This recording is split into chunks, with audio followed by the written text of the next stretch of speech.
Good day.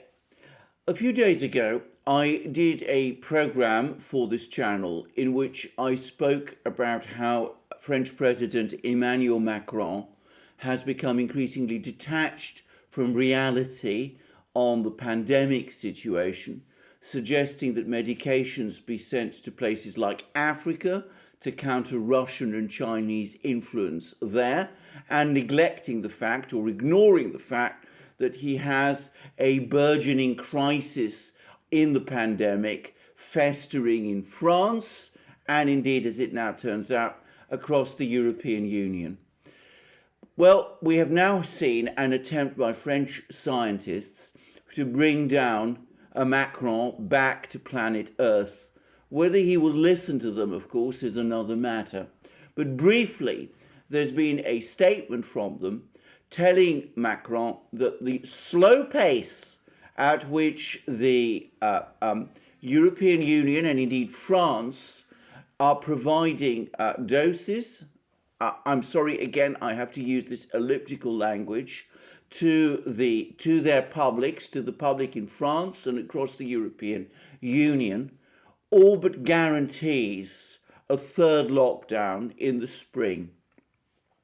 Specifically, the point they're making is that though the current pandemic situation, based on the original strain of the infection, is slowly ebbing across Europe, the new British strain, which is much more infectious, is now spreading across Europe and in France especially, and that that it is now running ahead of the pace of medications.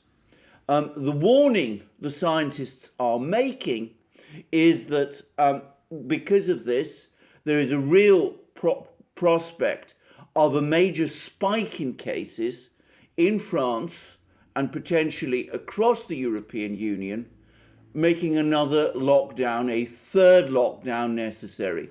Of course, if that happens, that will have devastating effects on the European economy. I have to say, first of all, that I'm not a scientist or a doctor. I have to reiterate these points. So I'm not here to verify or corroborate any claims made by any party in this matter. Secondly, I have to apologize again for the elliptical language I have to use. I've discussed this in previous programs I've made on this topic, but I have no choice in the matter at all. But I think the most important point to take away from all of this is that yet again, the European Union and its individual governments are making a complete mess of this whole situation. Britain has now provided medications to just under 30% of its population. The latest figure I saw was around 27%. No major state in Europe has managed to get beyond about 7% of its population. Usually it's around 6%. In France, by the way, it's actually below that.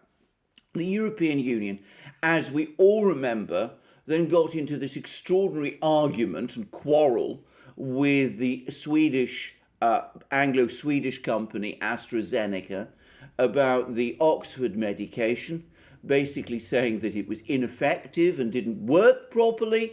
And the result is that apparently in Germany, increasing numbers of people are refusing to take it. There's apparently 1.2 million available doses of the Oxford medication available in Germany, but they're sitting in store unused even as the pandemic increases. Angela Merkel has now added to the trouble by saying publicly, which she didn't need to do, by the way, that she would not be prepared to take the AstraZeneca Oxford medication because it had not been approved by the regulator. So, in effect, the Europeans are now reduced to relying on the Pfizer medication, which is nowhere near available in sufficient quantities, and which is, as we know, subject to all kinds of logistical and storage issues. So this thing has been allowed to fester and get out of control in a most extraordinary way. And as a result, and in consequence, the situation with the pandemic across Europe, across the European Union, is deteriorating. In the Czech Republic, they're now talking about ever harsher measures being imposed. There is talk, as we've seen in France and perhaps in Germany, of third lockdowns in the spring.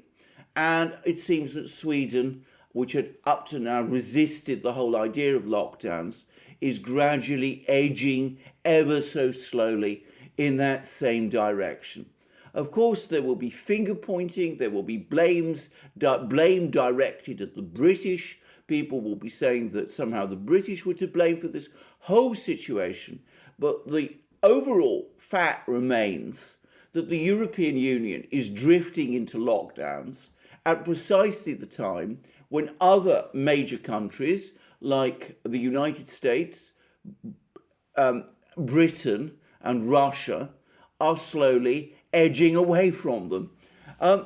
On top of all of this, there seems to be a complete lack of any real will or intention to settle or sort out the problem. I've mentioned how bizarre Macron was in talking about the situation in Africa and about the challenges from the Russians and the Chinese there.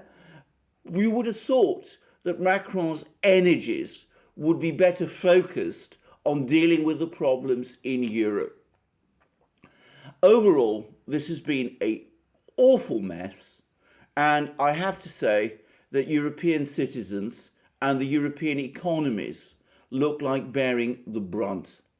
I wonder how long it will take before finally there is a political price to pay for the various leaders across Europe, including, of course, Ursula von der Leyen and Stella Kyriakides and the European Commission, but also people like Macron and perhaps even Merkel for this fiasco.